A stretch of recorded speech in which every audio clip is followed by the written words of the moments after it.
여러분 안녕하십니까? 12월 26일 화요일 넘치는 우리 교회 매일 묵상을 시작하도록 하겠습니다. 오늘 본 말씀은 빌립보서 4장 1절부터 23절까지 말씀입니다. 오늘 이제 빌립보서를 마무리하게 됩니다. 전에 이제 빌립보서 처음 묵상할 때 말씀드렸는데 빌립보서는 편지라고 이야기했거든요. 그러니까 편지라는 건 일정한 형식의 편지의 이런 모양이 있다라는 거거든요. 첫인사가 있고요. 본론을 이야기하고 끝인사가 있고 이런 식으로 되는 거겠죠. 중요한 말을 어디다가 주로 하겠습니까? 본론에다가 이야기를 하겠죠. 본론에 쭉 이야기를 하고 끝부분에는 여러 가지 문안 인사라든가 또 축복의 말이라든가 이렇게 하게 되겠죠. 오늘 그 부분에 해당되는 겁니다. 빌립보 교회 성도들을 향해서 바울이 뭐라고 이야기하냐면 1절에 그러므로 나의 사랑하고 사모하는 형제들 나의 기쁨이요 면류관인 사랑하는 자들아 이와 같이 주 안에 서라 라고 이렇게 부르고 있습니다. 사랑하고 사모하는 형제들 그리고 기쁨이고 면류관인 사랑하는 자들아 라고 이렇게 이야기하는 거죠. 그러니까 여러분 이 편지를 받았다고 생각할 때 얼마나 기분 좋겠습니까? 용건만 간단히 이게 아니라 자신들을 사랑하고 자신들을 기쁨이라고 부르고 자신들을 면류관이라고 부르는 이 바울의 이런 편지가 얼마나 좋고 기뻤겠냐는 것이죠. 저는 오늘 그 말씀을 묵상하면서 나는 성도들 향해서 이렇게 이야기하고 이렇게 부르고 있는가라는 생각을 한번 해보게 됐습니다. 나의 사랑하고 사모하는 형제들 그리고 기쁨이고 면류관인 사랑하는 사람들아 라고 이렇게 부르고 있는 것은 아닌지 이렇게 부르고 있는지 또 그게 아니라 좀 이렇게 뭐랄까요 성도들을 부담스러워하고 힘들어하고 괴로워하고 나를 힘들게 하는 사람들이라고 생각하고 있는 것은 아닌지 한번 생각해 보게 되었습니다. 성도들이 힘들게 하는 경우들이 없지 않습니다. 성도들 때문에 아파하고 속상한 일이 없지 않습니다.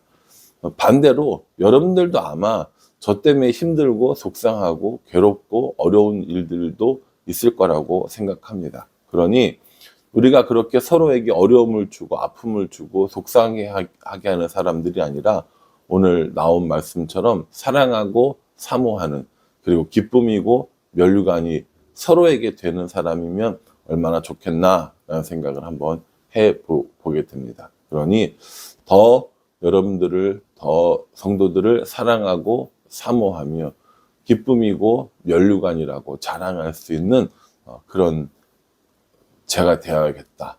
또 그런 성도들에게 그런 사람이 되어야겠다라는 생각을 한번 해보게 됩니다. 저도 그렇고 여러분들도 그렇고 우리가 서로에게 당신은 나의 기쁨입니다. 나의 사랑하고 사모하는 자입니다. 당신은 나의 면류관입니다. 이렇게 고백할 수 있는 우리 모두가 되었으면 정말 좋겠습니다. 그를 위해 저도 애쓰고 또 노력하도록 하겠습니다.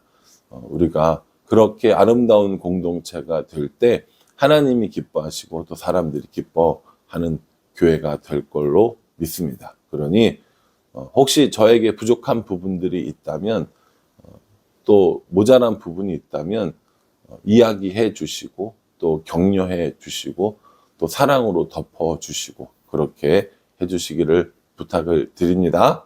감사합니다. 네. 그 다음에 이제 바울이 여러 가지 권면들을 쭉 해 나가는 것들을 볼 수 있습니다.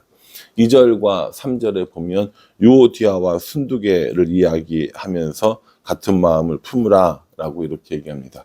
아마 유오디아와 순두개가 같은 마음을 품지 못했기 때문이 아닐까라는 여러 가지 생각들을 해봅니다. 그러니까요, 그 잘한다고 칭찬 들었던 빌립보 교회도 또 바울이 개척하고 또 양육했던 그 사람들도 다툼이 있고 분열이 있고 싸우기도 하고 이런 일들이 있다라는 겁니다. 우리 교회만 특별히 나쁘고 쟤네 교회만 특별히 나쁘고 이런 게 아니고요. 교회는 특성상 죄인들이 모여서 사는 곳이기 때문에 충분히 이런 일들이 일어날 수 있다라는 겁니다. 문제가 생기는 건 문제가 아니에요. 문제는 어느 교회나 다 있고 어느 조직이나 다 있습니다. 문제는 그 문제를 처리하는 방식이 문제인 겁니다. 이렇게 유오디아와 순두개가 이렇게 서로 다툼이 있거나 어떤 문제가 생겼을 때 그 문제를 어떻게 처리하는가, 그 문제에 대해서 어떻게 하는가 하는 것이 결국 문제가 되는 것이죠. 어떤 문제가 있을 때 일어나는 모든 일들은 사실은 얼마든지 덮을 수 있고 해결할 수 있는 문제입니다. 그러나 거기서 그 문제를 처리하는 방식 때문에 생기는 문제들이 더 큰 문제를 일으키는 경우들이 많이 있다라는 거죠. 성숙한 그리스도인으로서 우리가 어떻게 모든 이 문제들을 해결할 수 있는가, 또 어떤 방법으로 이 문제를 해결하려고 하는가 하는 것은 매우 중요한 일이라는 거죠. 그래서 그 유오디아와 순두개의 문제에 대해서 뭐라고 얘기하냐면 주 안에서 같은 마음을 품을 것을 권면하고 있습니다. 사실은 우리가 다 성장 배경도 다르고 또 직업도 다르고 나이도 다르기 때문에 한 마음을 갖는다는 건 정말 힘든 거거든요. 그런데 오늘 뭐라고 얘기합니까? 주 안에서 같은 마음을 품으라고. 예수님 안에서야 비로소 같은 마음을 품는 사람들이 될 수 있다라고 이렇게 말씀하고 계십니다. 유오디아와 순두개만 그렇습니까? 아니요, 우리도 마찬가지도. 우리도 똑같이 주 안에서 한 마음을 품는 일이 중요하다라고 생각합니다. 그러니 저도 그렇고 여러분들도 그렇고 주 안에서 한 마음을 품는, 그래서 문제보다 더 큰 하나님 안에서 평안함을, 기쁨을, 또 감사함을, 은혜를 누릴 수 있기를 부탁을 드립니다. 뒤에 나오는 이 말씀 하나하나 참 모자라거나 부족하거나 빼거나 이렇게 할 게 없거든요. 4절에 보면 주 안에서 기뻐하라, 5절에 보면 너희 관용을 사람들에게 보이라, 6절과 7절에는 아무것도 염려하지 말고 오직 기도와 간구로 너희 구할 것을 감사함으로 하나님께 아뢰라. 뭐 되게 유명한 말씀이죠. 이런 말씀이 계속 이제 나오는 것들을 보게 됩니다. 그래서 결국에 9절에 뭐라고 얘기하냐면 너희는 내게 배우고 받고 듣고 본 바를 행하라. 그리하면 평강의 하나님이 너희와 함께 계시리라. 사실은 이 빌립보서의 한 구절 한 구절 가지고도 설교도 얼마든지 할 수 있고 성경 공부도 얼마든지 할 수 있습니다. 그런데 오늘 이 매일 묵상 시간은 그런 시간은 아니니까 나중에 우리가 차근차근 이런 것들은 공부하기로 하고요. 오늘 여러분들 이 말씀을 통해서 주시는 하나님의 교훈이 뭔가, 내게 주시는 교훈이 뭔가, 또 하나님은 어떤 분이신가를 발견하는 것, 이것이 우리가 매일 묵상을 하는 목적이라고 이야기를 했습니다. 저는 오늘 이 말씀 중에 특별히 9절 말씀을 눈여겨봤습니다. 내게 배우고 받고 듣고 본 바를 행하라, 그렇게 얘기하는 거죠. 그럼 어떤 일이 있느냐? 평강의 하나님이 너희와 함께 계시리라. 바꿔 말하면요, 하나님이 우리와 함께 계시는 방법이 우리가 배우고 받고 듣고 본 바를 행하는 거라는 거죠. 이렇게 할 때 성경이 우리에게 알려주신 바를, 우리가 들은 바를, 본 바를 행할 때 평강의 하나님이 우리와 함께 계신다라는 겁니다. 우리 평강을 놓치고 살 때가 많습니다. 평강의 하나님을 잃어버리고 살 때가 참 많이 있습니다. 하나님 이외에 다른 것들이 우리에게 평강을 주고 평안을 주리라 생각을 하고 쫓아다니지만 결국 우리에게 평안을 주시는 분은 하나님이시라는 것을 우리는 잘 알고 있습니다. 그 평강의 하나님과 함께 하는 방법이요? 성경이 우리에게 알려주신 바를, 본 바를, 들은 바를 행하는 것. 그것이 우리가 평강의 하나님과 함께 살아가는 방법이라고 오늘 성경은 말씀해 주고 계십니다. 여러분 어떠세요? 요즘 평강의 삶을 살고 계십니까? 평강의 하나님과 함께 거하고 계십니까? 생각해 보면 우리가 지금 가지고 있는 모든 문제들, 하나님이 우리에게 주시지 않은 이 평강 때문에 생기는 문제일 수도 있어요. 하나님께서 그 모든 문제를 해결해 주시고 또 해결되지 않는 문제일지라도 하나님과 함께하기 때문에 평안해지는 이 은혜를 우리가 못 누리고 있는 것이죠. 오늘 말씀처럼 배우고 받고 듣고 본 바를 행할 때 그 평강의 하나님과 함께 거할 수 있다라는 겁니다. 저는 이 말씀 보면서 1년 동안 내가 이 하나님 말씀 묵상하고 또 공부하고 설교하고 하면서 배우고 받고 본 바를 정말 행하며 살았는지, 아니면 내 마음과 내 뜻과 내 계획대로만 했는지라는 생각을 한번 해보게 되었습니다. 제가 만약에 오늘 말씀처럼 배우고 받고 듣고 본 바를 행했으면 아마 평강의 하나님이 저와 함께하는 경험들을 많이 했었을 겁니다. 그런데 하나님이 내게 알려주신 것들이 아니라 내가 하고 싶은 대로 내 마음대로 하려고 했다면 제 마음속에는 평강보다는 근심과 걱정이 더 많았을 것 같습니다. 그래서 저의 1년을 돌이켜보면서 나는 평강의 하나님과 함께 사는 삶을 살았는가, 아니면 걱정 많고 또 불안하고 이러한 삶을 살았는가, 저 스스로를 좀 들여다볼 시간을 가져야겠다라는 생각을 한번 해보게 되었습니다. 여러분들 어떠세요? 지난 1년 동안 하나님 앞에 배우고 또 받고 듣고 본 바를 행하셨습니까? 아니면 스스로의 계획대로 스스로의 생각대로만 움직이려고 하셨습니까? 하나님이 우리에게 평강의 하나님으로 오신다고 하셨습니다. 하나님이 우리에게 평안을 주시겠다라고 말씀하셨습니다. 하나님은 평강의 하나님이라고 말씀하셨는데 우리는 그 평강의 하나님을 만나지 못해서 평강이 아니라 불안함 속에 살고 있다면 오늘 이 말씀을 우리에게 해주신 것처럼 배우고 보고 듣고 본 바를 행하는 그런 삶을 통해서 평강의 하나님을 경험할 수 있기를 정말 간절한 마음으로 기도하도록 하겠습니다. 그렇게 되었으면 정말 좋겠어요. 저도 그렇고요. 여러분들도 그렇고요. 그렇게 이야기하고 또 뭐라고 얘기합니까? 10절부터 20절까지 말씀에는 빌립보 사람들이 이 바울을 도와준 것에 대해서 감사 인사를 하는 것을 볼 수 있습니다. 이 바울은 자비당 선교사, 다시 말해서 스스로 후원받거나 스스로 일을 해서 이런 선교 사역을 하는 사람이었기 때문에 항상 넉넉하고 부자로 살 수는 없었겠죠. 그럴 때 이 빌립보 사람들이 바울을 위하여 후원을 하고 또 헌금을 모아서 그의 사역들을 도운 것을 볼 수 있습니다.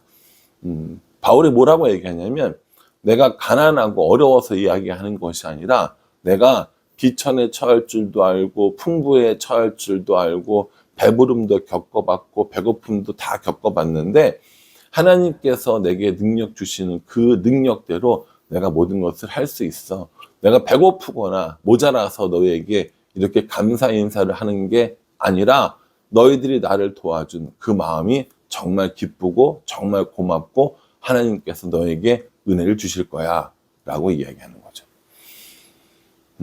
모자라서 이야기한 게 아니라는 거예요. 부족해서 이야기한 게 아니라 하나님이 다 도와주시고 하나님의 은혜 안에서 내가 살아갈 것인데 너희가 나를 도와주는 그 마음이 정말 좋구나. 그로 인해서 하나님께 감사한다 라는 이야기를 하고 있는 것이죠. 여러분, 다른 사람들을 도울 때 내가 저 사람이 가난하니까 도와야지 라는 생각도 물론 필요하지만 하나님이 내게 주신 은혜를 다른 사람과 함께 나누어야지 하는 것이 훨씬 더 좋다고 저는 생각합니다. 많이 가진 사람이 많이 나누는 거고요. 적게 가진 사람이 적게 나누는 겁니다. 많이 나눴다고 해서 은혜를 많이 받은 것도 아니고 적게 나눴다고 해서 은혜를 적게 받은 것도 아닙니다. 우리는 물질을 나누는 것이 아니라 뭘 나누겠어요? 마음을 나누기 때문입니다. 이번 성탄절에